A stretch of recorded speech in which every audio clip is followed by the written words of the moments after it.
My knees shook as I stepped behind the rickety podium, the jury waiting with a mixture of impatience and mild contempt. The hall was stuffy, the crack of heating pipes and shuffling papers bouncing off cracked wood panels. On the front row, Mrs. Fenwick folded her arms so tight her knuckles whitened. Her hair always seemed like a silver helmet. It was supposed to be a simple recital, 10 minutes, show elegance, just enough bravado to cut through endless nerves. But the film projector jammed right in the first 30 seconds. My hands went clammy, the clickwork smoke of malfunction pulling me out of my body and suspending me in a slow-motion panic. "Is this part of your piece?" Mrs. Fenwick asked, half-smirk, her lips barely moved. "It's no, sorry, just a second," I stammered. Every eye in the packed room did their best to look politely bored, but there was real glee under the surface. For them, these things were entertainment, and they were always waiting for the next screw-up to feast on. My short film, the one I'd worked on for 6 months, huddled in the university library night after night, splicing tape, layering scratchy sounds, remained stubbornly unseen. I managed to fix it for 5 more seconds of blurry footage, enough for the opening dialogue before the bulb clicked dead and the screen went black. The silence afterward felt like a judgment. I apologized again and again. My notes crumpled, inked with midnight coffee, trembled in my hands. I tried to describe the rest, but my mouth couldn't keep up with my thoughts. Mrs. Fenwick scribbled something. A few of the others gave me the kind of gentle looks reserved for failing children. When I finally finished speaking, a tepid applause trickled in. I gathered my broken film reel and left, stepping back out to the late March drizzle waiting outside the college. The door swung behind with finality, cutting off the hall's embarrassed mutterings. At home, Mum was at the kitchen table folding a basket of laundry. Dad hovered nearby with the newspaper. They'd heard from someone at church I'd had an incident. "So how did it go?" Mum ventured when I came in. "Not well," I said. "The projector broke." Dad looked over the pages. Again. This delicate artist business, always with the excuses. "I just need more practice," I mumbled. He muttered, "Maybe if you spent more time on something steadier. Film is just, well, it isn't for people like us, is it?" I left my failed film reel on my bedroom desk that night, staring at it as if enough attention might bring the broken images back to life. My friends from the estate, Jason and Simone, texted me, their humor always bruised around the edges. "You gonna be on Netflix next month or what?" Jason wrote. "Leave him, Yars," Simone replied, but I could almost hear her laugh. I told myself I'd try again, but the next few months passed in a haze of side-eye glances and muttered jokes. "Director," Dad would say, almost lovingly but never quite without bite. Mum stroked my hair sometimes, trying between her cleaning jobs to tell me it was all going to be okay, but it was a different okay than I wanted. The pressure mounted through that spring. My younger brother Anthony started to outshine me. He played for a junior football club, winning modest trophies. Neighbors called him the star. When they looked at me, they added, "Oh, still doing your little movies then?" The phrase stuck. Little movies. Even my best mate Hannah, kind as she was, grew tired of my replays of the failed recital. I withdrew, spent weekday evenings in my room sketching storyboards, listening to half-functioning headphones.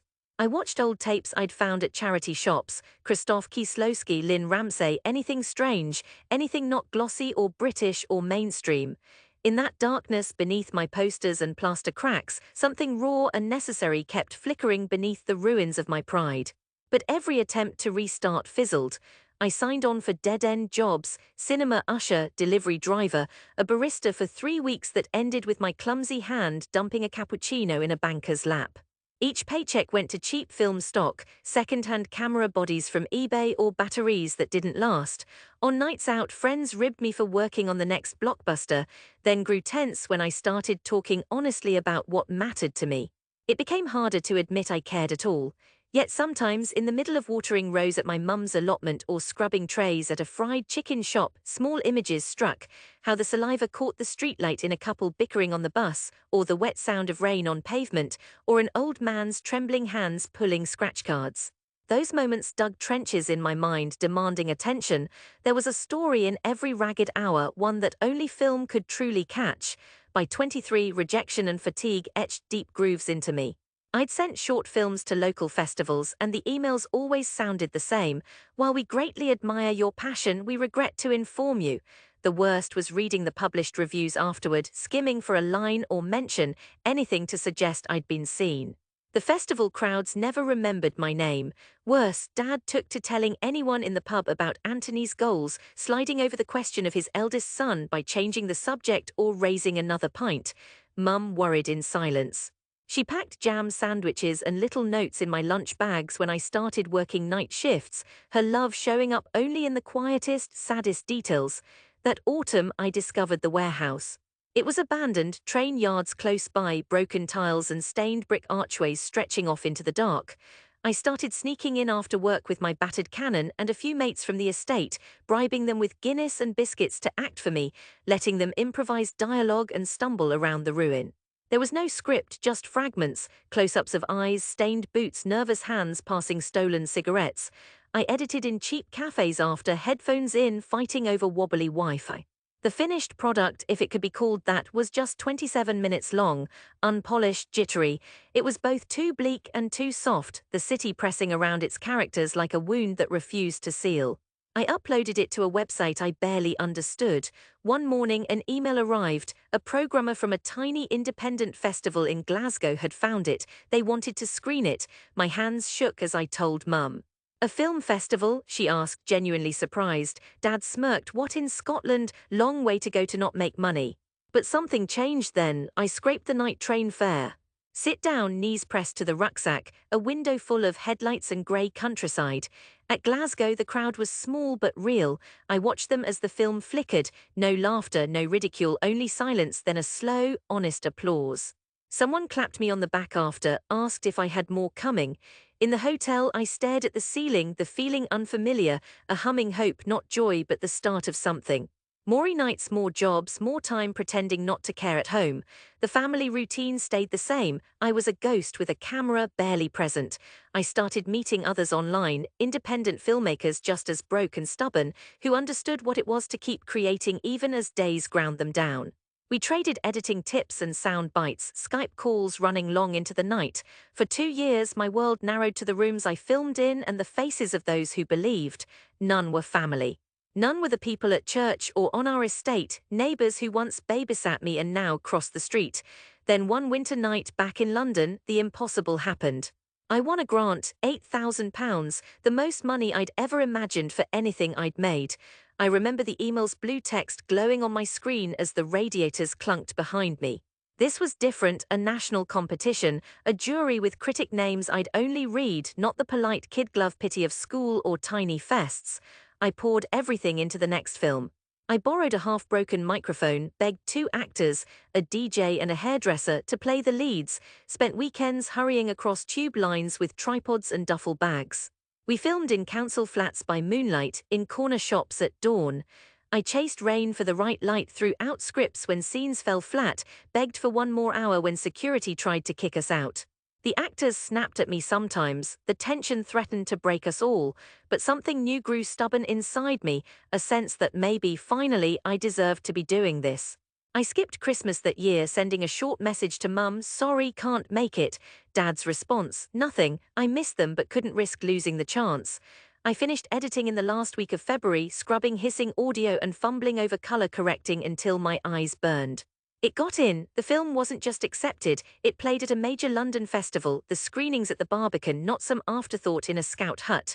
This time the buzz went viral, reviews online, then one early morning, my battered phone buzzing with emails and DMs.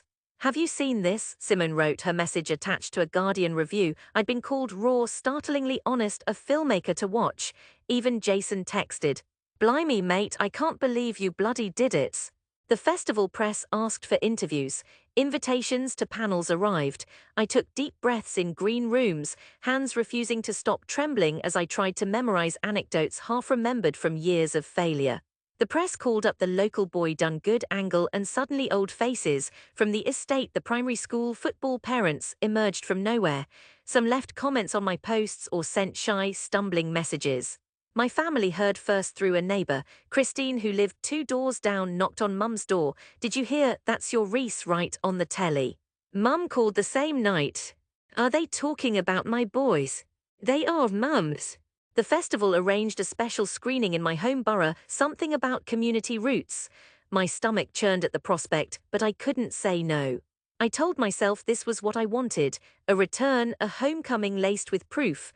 I took the early morning train out of the city, a hard light rising over the half-woken estate.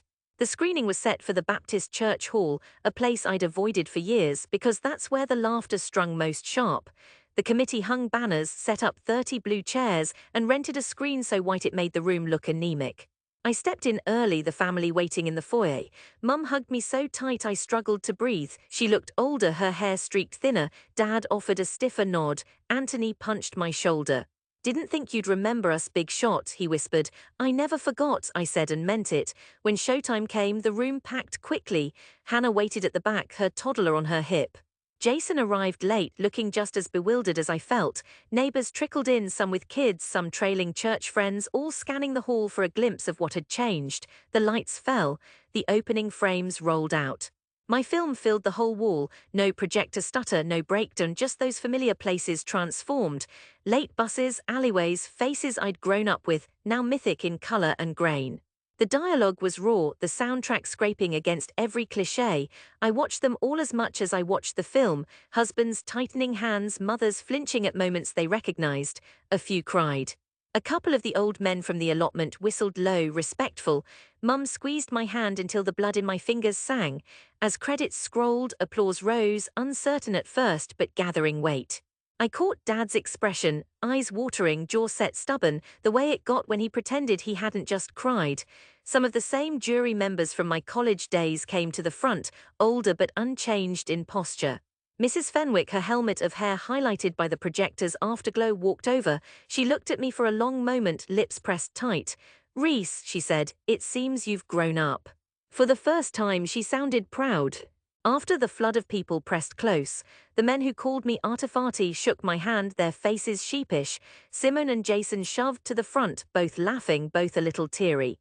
Kids from old classes hugged me, eyes wide with wonder. The proof was there, unmistakable, undeniable. Posters on the wall, my name in the credits, photos on their phones. I couldn't stop smiling, not because I needed their approval any longer, but because I'd finally brought home something that no joke or muttered little movies could undo. After the crowd thinned, I lingered with Mum and Dad in the empty hall. The air still smelled faintly of dust and spilled coffee. Dad put a hand on my shoulder. "You did good, son, you really did." Mum wiped her eyes. "Told you eventually, didn't I? You were meant for something bright." Outside, the city rolled on, wet streets and sirens, smoke rising from kebab shops, the train sighing in the distance. I walked them home under sodium lights, the world softer, every shadow a reminder of what I almost lost. Now when I pass the old estate, people nod or stop to talk. Even when chatter dies down, something has changed between us all. I slip back into their lives gently, as a son, a brother, a neighbor, far more than just a man who made films. After so much failure, after so much laughter at my expense, the act of returning with proof, with truth, with something beautiful in my hands, has given every scraped hour new meaning. The world I left behind, the one that nearly broke me, is still my world, but now I hold it, not the other way around.